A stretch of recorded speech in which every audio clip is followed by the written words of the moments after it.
Hola, nosotros como estudiantes de Pedagogía en Historia hemos analizado lo que es la interpretación marxista de los modos de producción y las relaciones, pasando desde la esclavitud al feudalismo y del feudalismo a la sociedad capitalista. Sin embargo, nos dimos cuenta que en el siglo XVIII se dio uno de los modos de producción y relaciones de producción más tristes de la historia de la humanidad, lo cual es la esclavitud. Y ahora, acompáñenme a ver cómo fue que la esclavitud fue como una catapulta para el Imperio Británico que logró potenciar la ciudad de Liverpool en el siglo XVIII a ser la ciudad puerto más importante del Atlántico. La esclavitud, según la Real Academia Española de la Lengua, es la sujeción excesiva por la cual se ve sometida una persona a otra, o a un trabajo o a una obligación. Esta forma de sumisión ahonda sus raíces en lo más profundo de nuestra historia, existiendo registros de su uso en las primeras civilizaciones. Ejemplo, en la civilización de Mesopotamia. Esto se plasma en el código Hammurabi de los babilonios del año 1750 a.C., el cual nos indica que estaba prohibido en que se ayudara a un esclavo a escapar o que se le brindara un refugio. Por otra parte, los egipcios edificaron grandes monumentos como las pirámides, entre otras obras monumentales, con el uso abierto de mano de obra esclava. La esclavitud trascendió y se practicó en la antigua Grecia, como también en el Imperio Romano. Sin embargo, en la antigua Grecia se sentaron las fases filosóficas de ella misma. En el libro 1 de Aristóteles, sobre el estado de la esclavitud, se legitima su uso, porque quienes estaban en situación de esclavitud eran hombres que por su naturaleza no se pertenecen a sí mismos. Palabras del propio Aristóteles. Sin embargo, donde se manifiesta de forma más extensiva es en el Imperio Romano, ya que la esclavitud era bastante aceptada y representaba una gran cantidad de población, puesto que eran 2 millones de esclavos, lo que le valió también que se hayan desarrollado las 3 guerras serviles, en el 253 a.C., en el 104 a.C. y en el 73 a.C. Situaciones donde los esclavos se levantaron para exigir su libertad, hechos que son relatados por Apiano en el libro 1 de Guerras Civiles. Por otra parte, en el mundo oriental, la esclavitud fue ampliamente practicada desde los inicios de la civilización china, puesto que en el 1500 a.C. ya existían antecedentes. Durante la dinastía Han, en el 206 a.C., la población esclava componía el 5% de ella. La esclavitud china se practicó hasta el año 1900. Por otra parte, en la antigua India había alrededor de 5 millones de esclavos hasta principios de 1800. La esclavitud también existió en África. Durante mucho tiempo los africanos se convirtieron en esclavos, al ser capturados en guerras de tribus. Y también otro caso es que algunas familias también vendieron niños a cambio de comida en tiempos de hambruna. Ocasionalmente los africanos fueron esclavizados cuando debían dinero. Antes del año 1500, los esclavos negros de África eran ampliamente negociados en todas las áreas del Mediterráneo, el Medio Oriente y Asia. Se dicen que hay estimaciones que hasta 3 millones de esclavos africanos pueden haber sido enviados a estas zonas. Después de la caída del Imperio Romano en el 476 d.C., Europa se dividió en pequeñas granjas. Este periodo, que abarca del 500 hasta el 1500, es conocido como la Edad Media. Los terratenientes hicieron más dinero por cobrar alquileres que de cultivar las grandes parcelas de tierra. Ellos mismos, en el norte de Europa, los terratenientes usaban siervos en lugar de esclavos. Los siervos eran agricultores pobres que estaban obligados a la tierra, debido a que poseían deudas que le debían a los terratenientes, puesto que ellos les brindaban alquiler y suministros. Por otra parte, los siervos europeos tuvieron que trabajar para el señor de casa cada vez que lo exigió. Sin embargo, ellos o sus hijos no podrían ser comprados. Por costumbre, el derecho de un siervo a la tierra pasó a los niños. La islámica ocupaba parte de la zona que bordea el mar del Mediterráneo, lo que le favoreció el tráfico de esclavos. Y también gracias a las conquistas, puesto que la ley islámica señala que el yihad o guerra santa, todos los hombres que participen en ellos podrían ser esclavizados. Sin embargo, los gobernantes musulmanes en África a veces capturaban a esclavos mintiendo que sus incursiones fueron de yihad, y vendieron algunos de estos esclavos africanos a otras áreas islámicas, como por ejemplo Persia, Arabia. Otros fueron vendidos a cristianos en los que ahora son España, Portugal e Italia. Hasta la Reconquista, que fue lentamente hecha por España en el siglo XIV. Los portugueses tomaron la delantera en el comercio esclavista. Marineros portugueses en el año 1400 exploraron la costa oeste de África, buscando un camino hacia las riquezas de Asia. Mientras los portugueses navegaban, comenzaron a comerciar con africanos por oro, nueces, frutas, aceite de oliva y esclavos. Los esclavos africanos habían aparecido en Europa tan temprano como en 1300, pero el primer envío importante fueron de 235 africanos. Entre el 1400 y 1900, desde la costa oeste de África, entre 10 millones y 15 millones de personas fueron tomadas de África y enviadas a través del Océano Atlántico para trabajar en los campos y las casas de las Américas. Y el más beneficiado de este comercio esclavista fue Inglaterra. Se hizo mucho más rico y más fuerte. El comercio de esclavos fue llamado comercio triangular. Esto debido a la ruta que seguían los barcos, desde Europa, África y América. Las generaciones de historiadores, por lo tanto, se refirieron a la esclavitud transatlántica como comercio triangular. La primera etapa del triángulo fue el viaje desde el puerto de base inglés, generalmente Londres, Bristol o Liverpool, hacia la costa occidental. Barcos cargados con productos manufacturados que podrían ser intercambiados por esclavos en África. El viaje desde el puerto de origen a su destino en África podría tomar alrededor de un mes. La segunda etapa consistía en el Middle Passage o pasaje medio. Este es el nombre dado al cruce desde África hacia América por el Océano Atlántico. Este fue un trayecto particularmente arriesgado para los barcos debido a que eran azotados por las tormentas de este océano. Esto provocó que los esclavos a menudo enfermaran y sufrieran de desnutrición o deshidratación, y debido a esto y al trato sufrido por aquellas personas africanas, existía la amenaza constante de levantamientos de esclavos a bordo del barco. Después de alrededor de un mes navegando a través del océano, los barcos de esclavos llegaron a su destino para la venta de su carga. Esta sería una de las islas azucareras británicas del Caribe, las colonias de Chesterfield o el Mercosur. El tercer y último tramo del triángulo del comercio de esclavos comprendía el viaje a casa, desde las Américas hasta el original puerto inglés. Los buques descargaban los esclavos y a cambio llenaban las bodegas con recursos naturales para ir de regreso a Gran Bretaña. La etapa final del viaje triangular tomó también alrededor de un mes. A su llegada, los buques descargaban sus cargas y tripulación. Los copropietarios compartían los beneficios del viaje con los involucrados.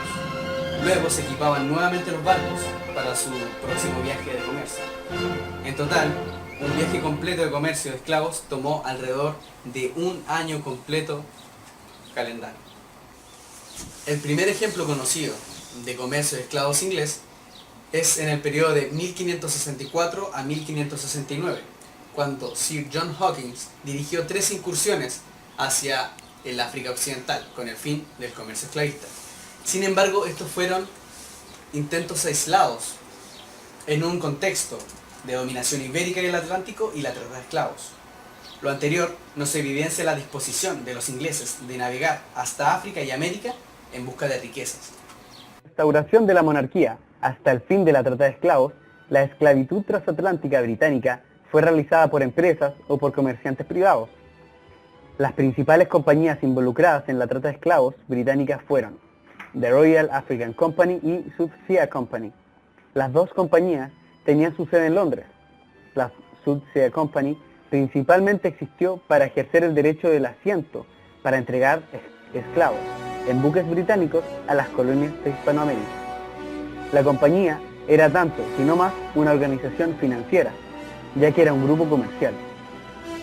En la práctica, utilizó naves de la Royal African Company para entregar esclavos al Nuevo Mundo. El comercio de asientos continuó con breves interrupciones hasta 1739, cuando el estallido de la Guerra de la Oreja de Jenkins lo detuvo.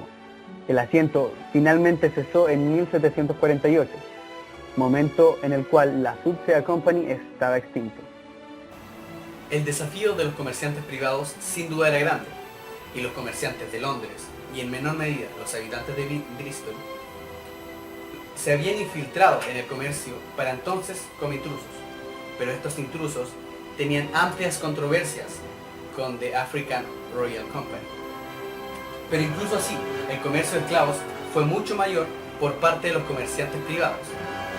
Ya en 1714, los comerciantes privados de Londres y Bristol fueron dominantes en el comercio de esclavos ingleses.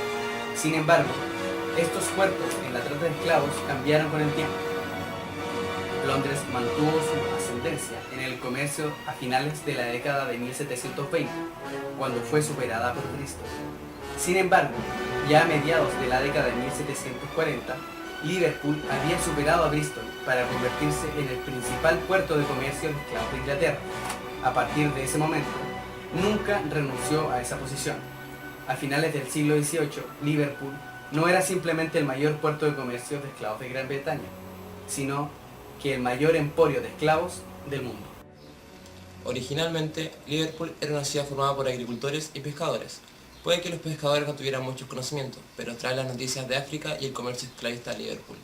Unen el desconocimiento con la riqueza de los agricultores.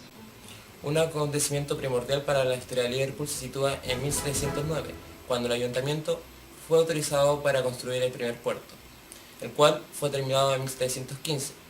Inmediatamente después se legaliza el comercio esclavista y llegan los barcos a Liverpool, así que la riqueza de la ciudad proviene sin duda del comercio de esclavos, lo cual llevó a la ciudad a un crecimiento económico que la convirtió en el principal puerto del Atlántico durante el siglo XVIII. Es difícil saber en qué momento la ciudad se involucra en el comercio de esclavos. La razón es que la primera vez que se hizo fue un negocio secreto. Debido a su tamaño, Liverpool tiene más diputados que cualquier otra ciudad de Inglaterra. Así es como triunfaron. Lo que llevó al comercio esclavista a tener un éxito enorme fue la gran demanda de los europeos.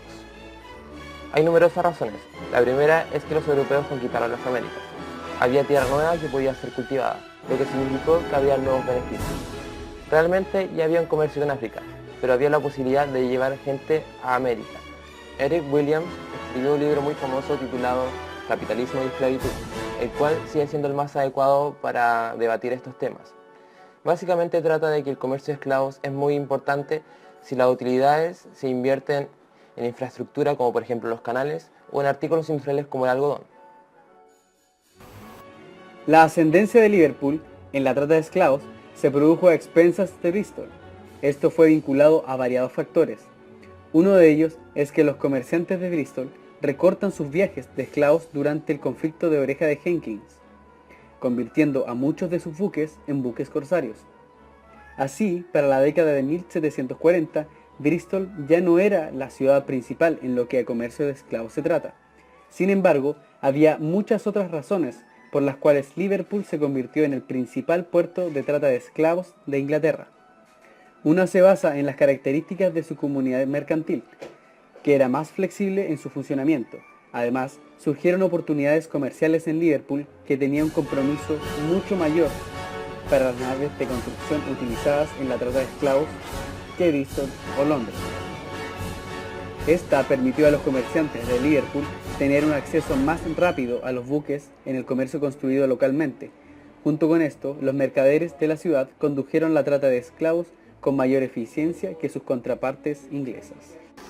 Es también importante entender sobre el comercio de los esclavos en el Atlántico el tema de la importancia que tuvo lo respectivo a la población del continente europeo, a cuesta del sufrimiento humano, lo cual le llevó a un gran esplendor a África. Sobre su origen en el Atlántico, la trata de esclavos comenzó en el año 1441, cuando un capitán de la marina portugués, don Anton Gonçalves, raptó a un hombre y una mujer en la costa occidental de Sahara para complacer a su señor, el príncipe Enrique el Navegante. 4 años después, estos portugueses construyeron un fortín en la isla de Argos, en la costa de Mauritania, donde compraban y vendían esclavos, además del oro que escaseaba por ese entonces. Desde mediados del siglo XIV, en Europa, específicamente en el sur de Europa, ya se encontraba establecido el comercio de esclavos, debido a la falta de mano obrera, debido a la peste negra. La esclavitud se remontaba desde tiempos romanos. En el servicio doméstico y en la agricultura intensiva, cosa que heredaron de los musulmanes en la época de las cruzadas. El comercio de esclavos dependía en su mayoría en que los africanos estuvieran dispuestos a vender su gente, quienes lo hacían debido a que la despoblación no garantizaba el trabajo por medios puramente económicos, por lo que se había fomentado la esclavitud y la trata de esclavos entre muchos pueblos africanos. Ejemplo de estos pueblos son los Wolof, quienes cambiaban esclavos por caballos.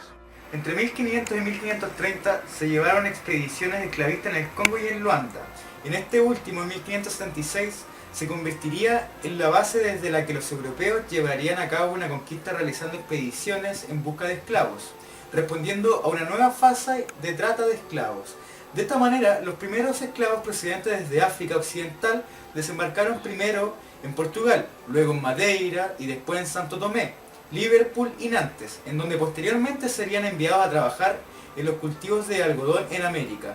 Con respecto a los envíos directos desde África a las Américas, comenzaron en 1532, sustituyendo al trabajador americano cuando la población se diezmó debido a las enfermedades que trajeron los europeos y los africanos.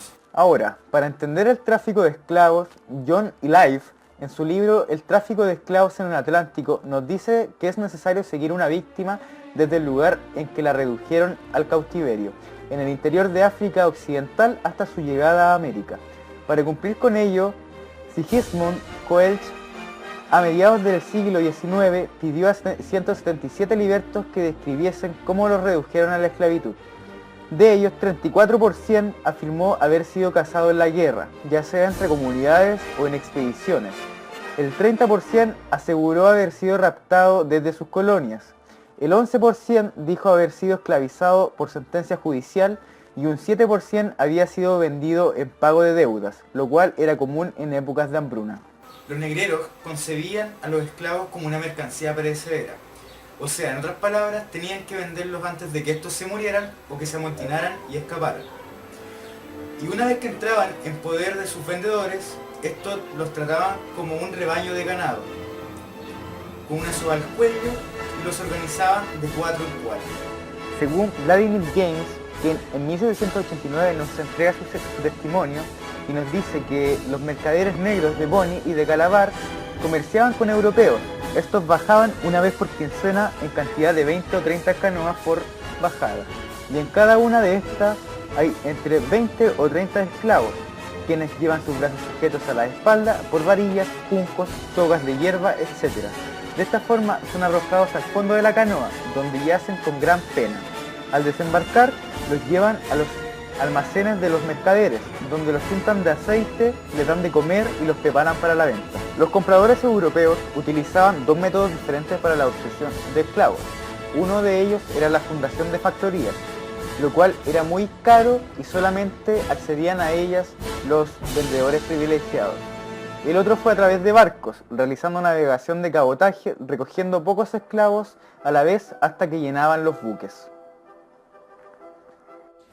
En dichos buques eran envillados y distribuidos en espacios personales, los cuales no superaban los 40 centímetros cuadrados.